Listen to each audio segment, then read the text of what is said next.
Siigaysasho ama masturbation waa in qofka uu biyo iska keeno isagoo ku falaadaya xubnihiisa taranka. Caadadan ma aha mid diinta, dhaqanka, caafimaadka intaba u roon. Dhibaatooyin badan ayaa laga dhaxlaa. Dhalinyaro badan oo caadadan joogtaysay ayaa ilaa hadda la rafaadsan dhibaatada ka soo gaartay iyo weliba xal u helideedii. daawada ku soo dhawow kanaalka caafimaad tips. haddii kanaalkan aad ku cusub tahay calaamadan guduudan ama casaanka ah hadba sida u taqaano ee subscribe ku qoran tahay ayaa taabanaysaa. intaas kadib haddii aad rabto inaad hesho barnaamijyada aanu soo gelino kanaalkan isla daqiiqada aanu soo gelino waxaa taabanaysaa calaamada gambaleelka ama jalaska hadba sida u taqaano ayaa taabanaysaa. waxaad helaysaa kadib wax kasta oo aanu soo gelino kanaalkan isla daqiiqada aanu soo gelino.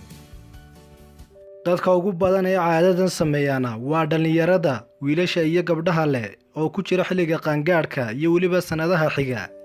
haddaba waa maxay dhibaatada caafimaad ee siigaysiga? caadaysiga siigaysashada waxay keentaa dhowr dhibaato oo caafimaad darro ah, waxaana ugu muhiimsan daal badan iyo tabardari joogto ah, khaasatan hadduu qofku arrintan joogteeyo. waxaa kaloo qofku isku arki karaa xanuun dhabarka qaybtiisa hoose ah, kaasoo saameyn kara murqaha, ricirada lafdhabarta iyo carjowda u dhaxaysa intaba. arrintani mustaqbal ahaan waxaa dhici karta inay carqalad u keento galmada dabiiciga ee qofka. dhinaca kale dhibaatooyinka siigaysiga waxaa ka mid ah timahoo yaraada ama daata. joogtaynta caadaysiga siigada waxay khalal iyo isbeddel ku samaysaa hormoonada jidhka. tan waxaa ka mid a kuwa qaabilsan korriinka iyo kobcinta timaha, taasoo haddii ay yaraato ama la waayo ay timaha daciifi karaan ama si sahlan u daadan karaan. dhibaatooyinka kale ee siigaysiga waxaa ka mid a kacsi-la'aan. howlgabka kacsiga ee dhalinyarada, hamiyarida iyo kacsi-la'aanta waa cilada ay keenaan waxyaabo badan. siigaysiga wuxuu ka mid yahay waxyaabaha ugu horeeya ee arrintan ay keento, khaas ahaan markuu qofku la qabsado siigaysiga. waxaa kale oo uu siigaysigu keenaa biyobax degdega.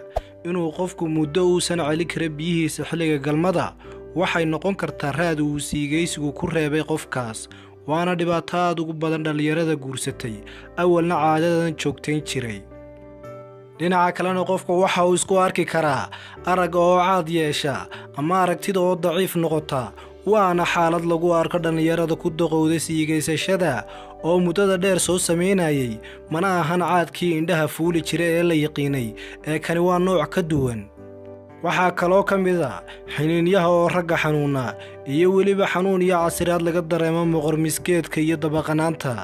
waxaa kale oo laga dhaxlaa siigaysiga waxaa loo yaqaano semen leakage, oo ah inuu qofku biyihiisu soo dareeraan iyadoo aan wax kacsi ah uusan jirin ama iyadoo kacsiba jirin qofka uu biyo baxo isagoo aan dareeminba.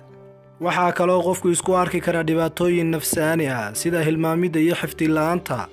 taasina waa mid ay dhakhaatiirta arrintan la tacaalaa ay ka sheegeen dadka caadaystay hawshan, waana arrin ay dhib badan tahay in caafimaad ahaan la xaliyo haddii ay qofka ka soo gaartay siigaysiga. ugu dambayntii qofku waa uu ku welfi karaa arrintan oo hadhow toolo dhib ayay ku noqonaysaa inuu iska jaro, waxayna saamayn kartaa nolosha guurka iyo qoyska haddii qofku arrintan iska jari kari waayo.